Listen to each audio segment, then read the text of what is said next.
আসসালামু আলাইকুম। আশা করি যে যেখান থেকে দেখছেন ভালো আছেন এবং সুস্থ আছেন এবং নিজের পরিবারের সাথে নিরাপদে আছেন।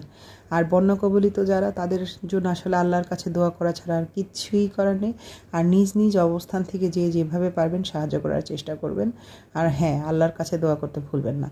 আজকে শেয়ার করব কিভাবে চটজলদি, আসলে রান্না তো চটজলদি হয় না, যাই হোক হালকার উপর ঝাপসা কিছু মশলা দিয়ে কিভাবে একটা চিকেন কোরমা আপনি রেডি করবেন। সেই সাথে সাথে হুটহাট যখন মেহমান আসে বাসায়, দেখা যায় যে অনেক সময়ই অনেক ইনগ্রিডিয়েন্টস থাকে না, তারপরেও তো আর রান্না খাওয়া বন্ধ হয়ে থাকে না, তারপরেও তো রান্না চালিয়ে যেতেই হয়। ঠিক ওই কিছু টেকনিক দেখিয়ে একটা চিকেনের প্রিপারেশন, সেই সাথে সাথে থাকবে ঝরঝরে একটু পোলাও। তো প্রথমেই দেখতে পেয়েছেন আমি কিছুটা পেঁয়াজ বেরেস্তা করে নিয়েছি। পেঁয়াজ বেরেস্তাটা উঠিয়ে সেই তেলেই কিছু মুরগির মাংস ভেজে নিচ্ছি। এটা ব্রয়লারের চিকেন ব্যবহার করছি। আর এখানে চিকেনের মধ্যে আমি একটু জর্দার রঙটা দিয়েছি, দেখতে একটু ভালো লাগে। সাধারণত কোরমাটা একটু সাদা সাদাই হয়, তো ওই রকম ভালো লাগে না দেখেই আমি একটু জর্দার রঙটা দিয়েছি। আপনারা চাইলে এটা স্কিপ করে যেতে পারেন। খুব বেশি ভেজে নিব না, খুব বেশি ভেজে নিলে চিকেনটা রান্না করার সময় একদম ড্রাই হয়ে যাবে, যেটার ভিতর কোনো ময়েশ্চারই থাকবে না। দিয়ে দিয়েছি সামান্য একটু লবণ, আর লবণটা একটু পরেই দিয়েছি যাতে পানি না ছেড়ে দেয় চিকেনটা। হালকা একটু ভাজা হয়ে গেলেই আরেকটু ভাজবো, তারপর চিকেনটা উঠিয়ে নেব। আর এই তেলেই ভেজে নেব কিছু আলু। আপনারা চাইলে আলুটা স্কিপ করতে পারেন, যেহেতু আজকের রান্নাটা ছিল আমার বাচ্চাদের জন্য, ওদের আলু ভীষণ পছন্দ, তাই আমি কিছুটা আলুও দিয়ে নিয়েছি।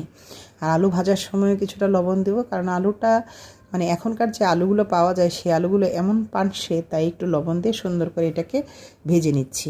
আপনারা নিশ্চয়ই খেয়াল করতে পেরেছেন আমি কিন্তু আলু এবং মুরগির মাংস ভাজার সময় বেশ কিছুটা পরিমাণ লবণ দিয়েছি, কারণ আমি যখন আবার রান্না করব মানে লবণের পরিমাণটা অ্যাক্সিডেন্টলি একটু বেশি হয়ে গিয়েছিল, তাই তখন আর লবণটা ব্যবহার করব না। এটা আবার মনে করবেন না যে লবণ দেওয়া হয়নি।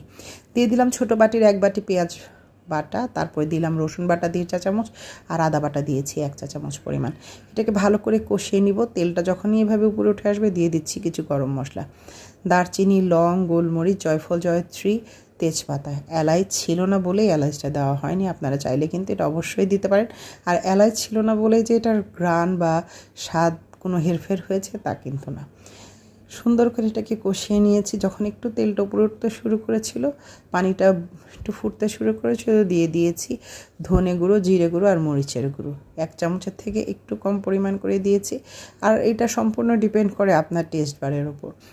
তেলটা উপরে উঠে আসলে দিয়ে দিলাম মুরগির মাংস আর আলুগুলো। এটাকে ভালো করে কষিয়ে নিব, পানি ছাড়া বেশ কিছুক্ষণ একটু কষিয়ে নিব, তেল ওটা উপরে উঠে আসা পর্যন্ত। আসলে রান্নার স্বাদটা ডিপেন্ড করে কষানোর উপর। মশলাটা খুব ভালো করে যতক্ষণ কষাবেন, টেস্টটাও কিন্তু খুব দারুণ আসবে। এই তো তেলটা উপরে উঠে গিয়েছে, এখন দিয়ে দেবো আমি কিছু গুঁড়ো দুধ, পানির সাথে মিলিয়ে নিয়েছি, এটাকে ভালো করে গুলিয়ে নিয়েছি। এখানে 5 চা চামচ গুঁড়ো দুধ আমি দিয়ে দিয়েছি পানির সাথে মিশিয়ে, সাথে একটু পানিও দিয়েছি যাতে এটাকে সিদ্ধ হতে সাহায্য করে। আপনারা চাইলে সম্পূর্ণটাই দুধ দিয়ে রান্না করতে পারেন, সেক্ষেত্রেও কিন্তু টেস্টটা আরও বেশি আসবে। অন্য একটা চুলায় দিয়ে দিয়েছি পোলাও বসে, এখানে চালগুলো ভালো করে ভেজে নিয়েছি। আর আমি কিন্তু আদা ও রসুন বাটাটাও দেওয়া হয়েছে, লং, শাহি জিরা, তেজপাতা, দারচিনিও আছে ছোটো ছোটো গুঁড়ো করে দিয়েছি। আর দিয়েছি একটু করে পেঁয়াজ বেরেস্তা, যেটার ফুটেজটা নিতে ভুলে গিয়েছি।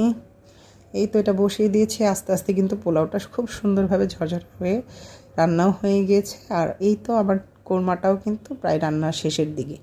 দিয়ে দিচ্ছি কিছুটা পেঁয়াজ বেরেস্তা, দিচ্ছি 3টে কাঁচামরিচ শুধুমাত্র ফ্লেভারের জন্য, দিয়ে দিব 2 চা চামচ পরিমাণ টমেটো কেচাপ, এটা ছিল চিলি সস, আর দিয়ে দিলাম হচ্ছে 1 চা চামচ পরিমাণ চিনি।